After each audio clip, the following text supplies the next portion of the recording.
Well, hello and welcome back to the channel Poshcats Camping. I'm Trevor. I'm Sue. And we've just returned from our trip to Spain, our winter trip in January and February 2024.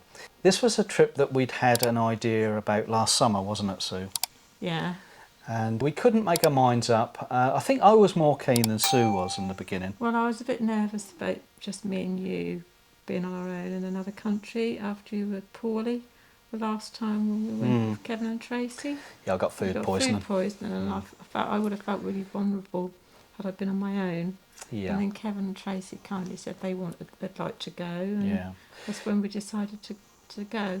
I think for me, the anticipation was of the long drives. We knew that if we used Eurotunnel, we would be needing to get down to Spain quite quickly through France, and the miles would be the driving would be quite horrendous. So that was the two reasons we couldn't make our mind up. Then Kevin Tracy kindly said they'd come with us, didn't they? And they were keen to do it, and we thought, well, why not? So we did go into booking one site for 8 nights, didn't we? And we thought we'll book the site at the furthest point that we want to travel to for 8 nights, and then it's all about the getting there and the getting back, and to see as many nice places as we can on the route to our furthest location, if you like. And we chose that to be Estepona, didn't we? And which, for selfish reasons, I wanted to go to Gibraltar, and I just got that, that urge to want to go to Gibraltar. And what we didn't realise is that we clocked up 3,600 miles. The initial plan was to do that, but we hadn't got any other plan along the way, had we? No. So we got our camping car card for Airs in France, all charged up and ready to go. I wasn't concerned about France because you've got so much choice of where to lots stay, of Airs. But we didn't realise how packed the Spanish campsites were. Yeah. What you got? Hindsight, we should have, because there's two of us. Yeah. And we should have booked more campsites. 2 vans, yeah. What we didn't realise that was not only do people from the UK travel down to Spain in winter to get a bit of winter sun, but most of Northern Europe do it as well. Yeah. So you've got some people on there for several months at a time, aren't they? So that's why there's not much availability for campsites. And that seemed to be a common theme, so that people were staying for 6 weeks, 8 weeks on one site. Yeah. We wanted a night or two here and there, and we just couldn't get a look in. Like in Villajoyosa, there's quite a lovely atmosphere there. People have been staying there for months, haven't they? That's right. It's very welcome, didn't they? Yeah. Our aim, first of all, was to get down to Spain as quickly as we could.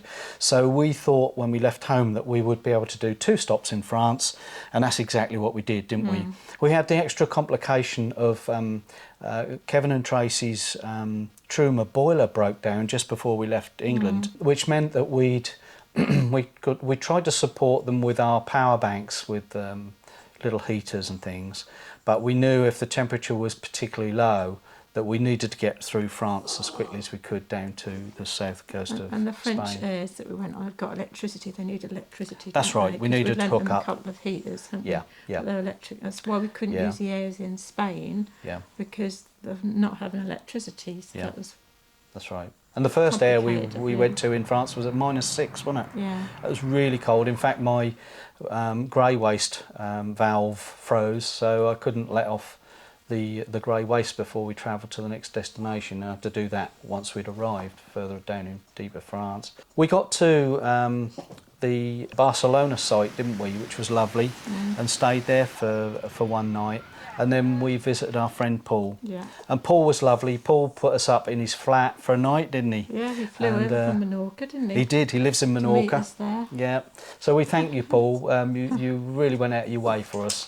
And if you're watching this, we're deeply grateful for you being our guide in Barcelona for the day and taking us there by train. That was arranged great. For somewhere for the motorhome for Smurf to be stored, yeah. A secure unit right next to a police station. That's right. That was just walking distance from his flat, wasn't it? It was. We just spent the 24 hours with him, didn't we? And then we moved on to our next site, and I can't remember where that was. That was Villajoyosa. Villajoyosa, that's And we had to right. spend 3 nights there. Yeah. And Kevin and Tracy were at Benidorm, weren't They they? They stayed went a day before us. Yeah. And We had to couldn't. stay in Benidorm. We spent several hours trying to get different sites. We spoke to the caravan club, and they couldn't do it either. they couldn't find anything either. There's nothing. Everywhere seemed to be booked up because we needed 4 nights for them, 3 nights for us on the same site, and we just couldn't make it work. So they went to Benidorm, we went to Villajoyosa, and then only a 20-minute drive away. Yeah, and then we sort of had a few days apart, and then we all met up again in Estepona. Once we got there, we organised a car hire so that the 4 of us could travel out for days together. And that was a game changer, really, because I think trying to park 2 motorhomes in some of these places would have been tricky. And their friends came and joined us for They 4 did. days. They flew in, yeah. And they knew the area well because their daughter had lived there before, hadn't That's she? right, yeah. So we got the 3 couples then, and we were all enjoying that part of Malaga and Marbella. We went to Gibraltar, didn't we, as planned, and had a really good time. 8 days really went quickly for me. Wasn't so keen on the site there. I know you guys said it was fine, but probably if we were on our own, we would have moved on. So the way we came back, again, we got on the telephone and spoke to 1 or 2 campsites. Not many could accommodate us, and Oscar's wants to come on board here. And we didn't research the Sierra Espuna one. We did Sierra's Mountain. I looked at the route, but I didn't twig.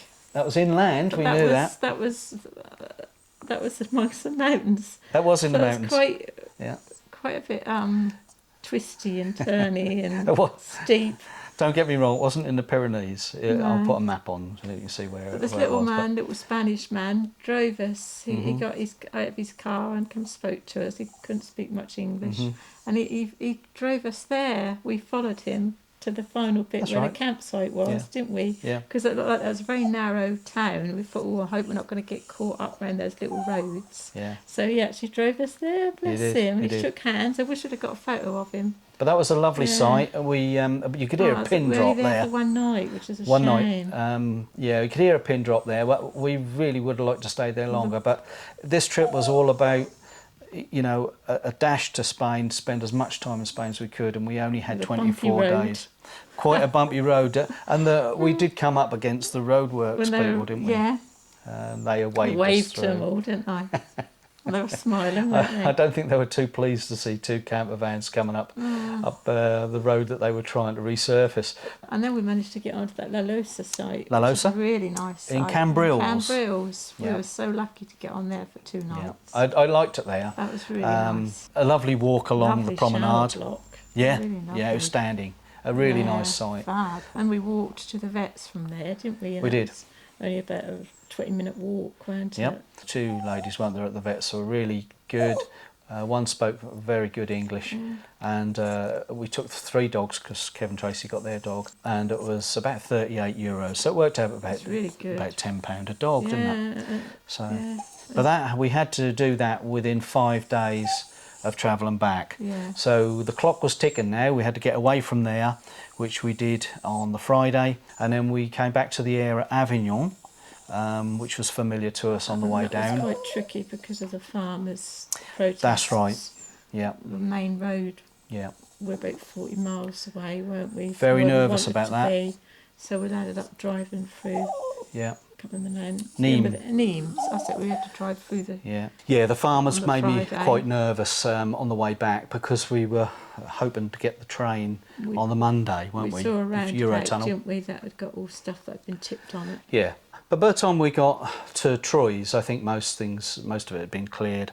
But Tracy came up with the idea of staying at Bourne, at the air in the town there, and that was really very nice, pretty, wasn't yeah. it? From there we went to St Quentin, and that was our idea. That was your idea. We found an air there last summer, and that was, how much did that one cost? You can pre-book it. That was $9.90 for everything. That was for Right. 24 hours electricity. That was $5.60 for the electric. Mhm. That was £1 tax. Yeah. And £1.10, I think, for 10 minutes of water. Yeah, And $2.20 for the overnight. So it parking. comes to $9.90 for the lot. yeah, nice Yeah. air, that one. And we managed to have our last meal or some food, Tapas. drinks and tapas. That's right, in the bar there, didn't we? That left us a couple of hours to get back to Calais on the Monday morning. We were in good time for the afternoon train. We got it early, didn't we? We did, and I think when we first booked that, we thought it'd be nice to have an afternoon train just in case we have a bit of a delay coming up back through France, and well, good decision really. I think the lesson learned was really that this is an awful lot of travelling to do in the 3.5 weeks that we had. We probably would have been better with 6 weeks, perhaps 5 weeks. But of course, with all the other commitments in our diary this winter, we just couldn't do that. But we did it, and we did make a note of all the costs and the travel, which I've got here.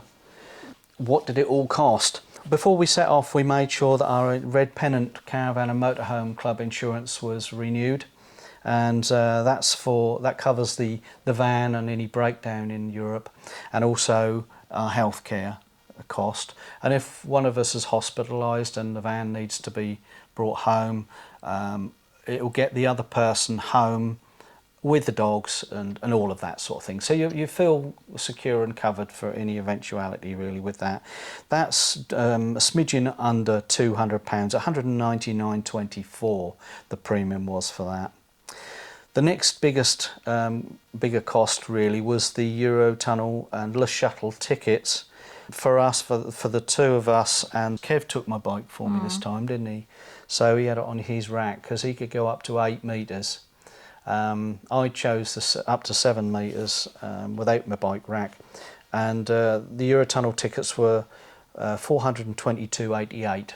Because they charge a lot for the dogs, don't They do. I think it's about £28 each way for each dog. It's £112. That's right. That was for dogs. Yeah, a lot of money. I know, only in a crate.